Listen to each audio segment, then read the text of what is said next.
মুসা জ্বলে না। ও গো খোদা তোমার মহিমা। এ রব্বুল আলামিন, দেখলাম তো তুর পাহাড় পুড়ে পাথর পুড়ে ছাই হয়ে গেল। মুসা আলাইহিস সালাম আশ্চর্যিত হলেন। নবীরা বেহুশ হন না, নবীরা সব সময় জ্ঞানেই থাকেন। তো তাজ্জুব হলেন, আশ্চর্যিত হলেন, বলে যাও মুসা আপন কাজ করো। তাই আমার রব্বুল আলামিন বলেন, হাবিব ওই সময়ের কসম করে বলছি, শোনো শোনো হাবিব, ওয়ালাল আখিরাতু খায়রুল লাকা মিনাল উলা, প্রথম থেকে পরক্ষণ যত আসবে তত ভালো। ওয়ালা সাউফা ইউতিকা রাব্বুকা ফাতারদা, তোমার রব তোমাকে এত দেবে যে তুমি খুশি হয়ে যাবা, রাজি হয়ে যাবা। বলেন সুবহানাল্লাহ। এ জান্নাতি মায়ের বেটারা, এ জান্নাতি স্টেজে এসেছেন, বাপ মায়ের জন্য সাদকা, বসে যান। এ বাপ মায়ের জন্য সাদকা, একটু বসে যান। ও ভাইয়েরা, বাপ মায়ের জন্য একটু দান, বসে যান। এটাই হবে সাদকা। বসে যান, মজলিসকে উজ্জ্বল করেন। আল্লাহ ভালো রাখুক।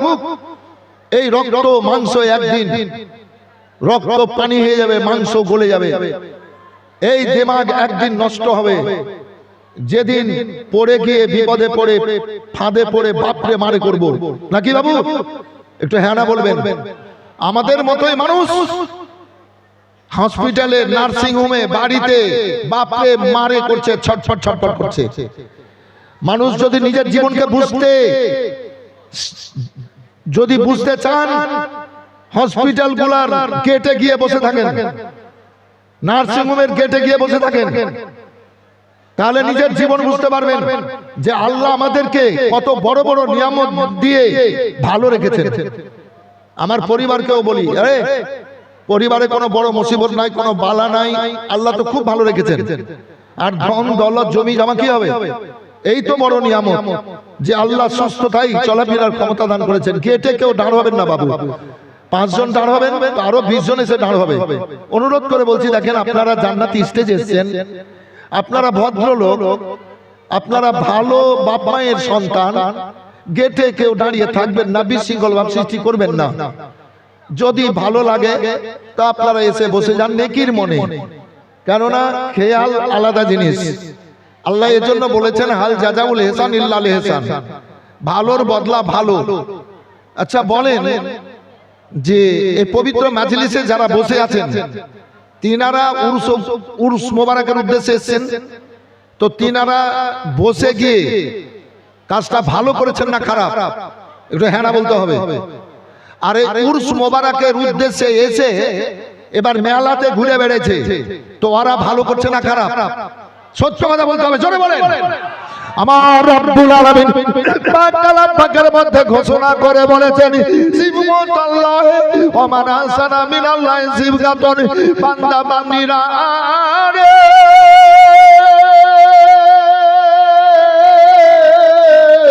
তোমরা যারা দুনিয়া রঙে না রঙে আল্লাহ রঙে রঙবা, আল্লাহ রাব্বুল আলামিন তোমাদেরকে সুন্দর রঙে রঙিয়ে জান্নাতে পাঠাবে। এই আলে রাসূলের দরবারে এসেছেন তো জান্নাতি রঙে রঙে গেছেন। এই বসে ব্যালেন্স পাচ্ছি না, আমি ওই প্লাস্টিকের হাতলা চেয়ারে বক্তব্য রাখি প্রতি রাত। কালো হয়েছে, পরশু হয়েছে, প্রত্যেক রাত। জি, তো আজকে হুজুর বলছেন, আব্বা আমাকে আব্বা বলেন, আব্বা আপনাকে আজ সিংহাসনেই বসে বক্তব্য রাখতে হবে। জি, তো আলে রাসূল আমাদের মাথার তাজ, তো জিনাদের পায়ের ধুলো নিয়ে ঘুরে বেড়াচ্ছি, তো হুজুরের কথাটা রাখতে হবে নাকি হযরত? জি ছিলেন তো আপনি, ওই যে উনি ছিলেন। তো যতই কষ্ট হোক আব্বা, আমি আজ সিংহাসনে বসেই বক্তব্য রাখবো, কিন্তু আমার জন্য ডিসব্যালেন্স হয়ে যাচ্ছে, মানে ছেও আর বাহিল, হালবা হাতে ছেও বাহিল নাই, ওই ছেও বাহিল হয়ে গেছে। তো যাই হোক, এর মধ্যে চেষ্টা করছি। এই এই বাবু জান্নাতি বেড়ায় মানবতাকে উজ্জ্বল করে এসেছেন ভাই, বসেন বসেন, বসে যান বাবু। আপনারা তো ভদ্রলোক, সমাজের ভালো লোক, আপনারাই তো সমাজ পরিচালনা করেন, তো আপনারা কেন বিশৃঙ্খলা সৃষ্টি করবেন? বসে যান। এই মৌলভী সাহেব, এই মৌলভী সাহেব, খুব তো স্টেজে উঠে আর মেম্বারে উঠে বলে এইটা করো ওইটা করো, তুমি কেন খারাপ হয়ে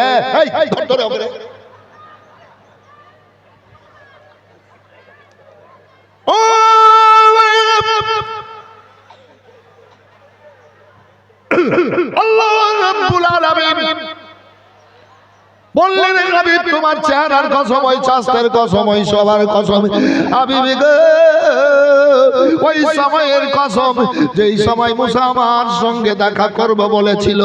আল্লাহু আকবার। শোনো শোনো, ওয়ালাল আখিরাতু খায়রুল লাকা মিনাল উলা, প্রথম থেকে পরক্ষণ যত আসবে তত ভালো।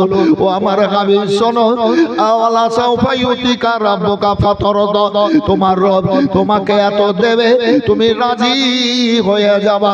আল্লাহ রাব্বুল আলামিন দয়ার নবীকে নবী করে দুনিয়ায় পাঠিয়েছেন। আল্লাহর হুকুম হলো হাবিব তুমি ইসলাম প্রচারের কাজ শুরু করো। আল্লাহর হাবিবকে আল্লাহর হুকুমে কালমার দাওয়াত দিতে লাগলেন। এবারে নবীর 40 বছর বয়স পর্যন্ত এই সারাটা মক্কা কি সারা দুনিয়ায় কেউ একটাও দুশমন ছিল না। আল্লাহু আকবার, আল্লাহু আকবার। প্রত্যেক জাতিরা নবীকে আল আমিন বলে ডাক দিত, নবীকে সত্যবাদী উপাধি দিয়েছিল, সত্যবাদী বলে ডাকতো। এই বিরাদর আল্লাহর হাবিবের কথাবার্তা উঠা বসাই চলা ফিরাই প্রত্যেক জাতি ছোট বড় সবাই খুশি হয়ে যেত। এক কথায় নবীর কেউ দুশমন ছিল না। আল্লাহর যখন হুকুম হলো হাবিব তুমি কালমার দাওয়াত দাও, আমার রাসূলুল্লাহ কালমার দাওয়াত দিতে শুরু করলেন। এই বিরাদর আবু জাহল উতবা সাইবারা এ মক্কার বড় বড় কাফেরেরা এবার মেয়েদেরকে বলল, মেয়েরা তোমরা ওই মুহাম্মদ সাল্লাল্লাহু আলাইহি সাল্লামের রাস্তায় কাঁটা দাও, তোমাদের ছোট ছোট বাচ্চারাকে বলো ওই মুহাম্মদ সাল্লাল্লাহু আলাইহি সাল্লামের শরীরে ধুলো ছিটাতে বলো, মুহাম্মদ সাল্লাল্লাহু আলাইহি সাল্লামের শরীরে পাথর মারতে বলো, ওই মুহাম্মদ সাল্লাল্লাহু আলাইহি সাল্লামকে তোমরা দেওয়ানা বলো। বলেন নাউজুবিল্লাহ। বলেন সবাই। এই বাচ্চারা বসে যাও বাবু, ধন্য তোমাদের জীবন, বসো। এই বাচ্চারা এই বস, সামনে জান্নাত পেছনে জাহান্নাম, যা দেখি জান্নাতে আসছিস কি জাহান্নামে গেছিস যা। আবু দাউদ শরীফের হাদিস, সামনে জান্নাত পেছনে জাহান্নাম। আবু দাউদ শরীফের হাদিস পাক। খবরদার খুব সাবধানতা অবলম্বন করেন। যখন ইসরাঈল আলাইহিস সালাম চলে আসবে আর ধরে নেবে, সেই দিন কিন্তু আর কোনো দিকে পালাইতে, একটু হ্যাঁ না বলেন, পারবে? কিসের এত দিমাগ, কিসের এত ক্ষমতা, কিসের এত অত? চলো একদিন গাড়া কলে পড়তে হবে, যে যা করবে সে তার ফল পাবে। জৈসা করনি ওইসা ভাবনি।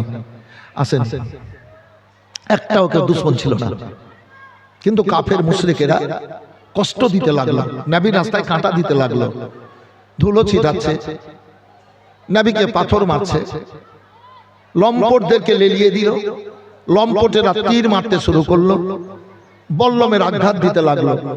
আমার রাসূলুল্লাহ আল্লাহ রাব্বুল আলামিনকে বলেন, মাবুদ তুমি আমাকে নবী করে রাসূল করে পাঠিয়েছে গো আল্লাহ, তোমার বার্তা আমি পৌঁছাচ্ছি। এরা জানে না, বুঝে না, এরা জানেনি তো। এরা যদি জানতো আমাকে মারতো না, আমাকে কষ্ট দিত না, আমার রাস্তায় কাঁটা দিত না, তীর মারতো না, বল্লম মারতো না। হে আল্লাহ, এরা জানে না বলে আমাকে আঘাত করছে। আল্লাহ গো, আমি ক্ষমা করে দিয়েছি, তুমিও ক্ষমা করে দাও। জোরে বলেন, হাত উঠিয়ে বলেন তো ইয়া রাসূলুল্লাহ।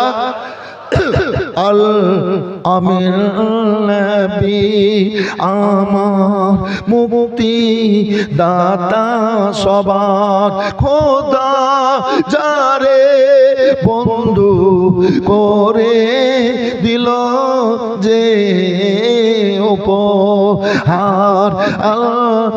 আমিন নবী আমার দেখো যে জগৎবাসী, দেখো দেখো রবি শশী, দয়া মায়ার সাগর এলো, সবার মুখে ফোটালো হাসি। এসো নেমে ফেরেশতারা দেখে হবে আত্মহারা হয়নি এমন হবে না আর মুহাম্মদ যার নাম আমির নবী আমার। আল্লাহর হাবিব সাল্লাল্লাহু আলাইহি সাল্লাম বলেন রব্বুল আলামিন আমি ক্ষমা করেছি গো আল্লাহ তুমি ক্ষমা করে দাও। অনেক রকমের কষ্ট যন্ত্রণা সহ্য করলেন। তুমি যে মেয়েদেরকে রাস্তায় কাঁটা দিতে বলেছিলে ও আবু জাহেলেরা ও বিরাদার, তার কারণে খাবার পেত ওই মেয়েদের মধ্যে একজন মেয়ে এবার বিছানায় পড়ে গেছে নবীর রাস্তায়, আর কাঁটা দিতে পারছে না। এবার আত্মাখানা কাঁটা হয়েছে, পেট যেন জ্বলে যাচ্ছে। এ বিরাদার 1-2 করে 7 দিন কেটে গেছে। কই রে আবু জাহেলেরা, তোমাদের কথায় আমি মুহাম্মদ সাল্লাল্লাহু আলাইহি ওয়াসাল্লামের রাস্তায় কাঁটা দিতাম, খারাপ খারাপ ভাষায় আমি গাল দিতাম। আজ আমি বড় বিপদে পড়েছি, কেন আজ তোমরা খবর নাও না? আবু জাহেলেরা রে, কেন আজ শান্তির বাসা দেখতো তোমাদের তরফ হতে পাচ্ছি না? বলে মেয়েটা চটপট করছে। ভাই আমার দয়ার নবী, দয়ার রাসূল, মায়ার নবী গো, একটা জায়গায় খাবার নিলেন আর পানি নেওয়ার পর চুপ করে ওই বুড়ি মেয়েটার বাড়ি গেলেন। মেয়েটার বাড়ি যাওয়ার পর বলেন মা গো একটু খাবার কেনেন, পানি পান করে। সুবহানাল্লাহ বলেন। তুমি কে গো?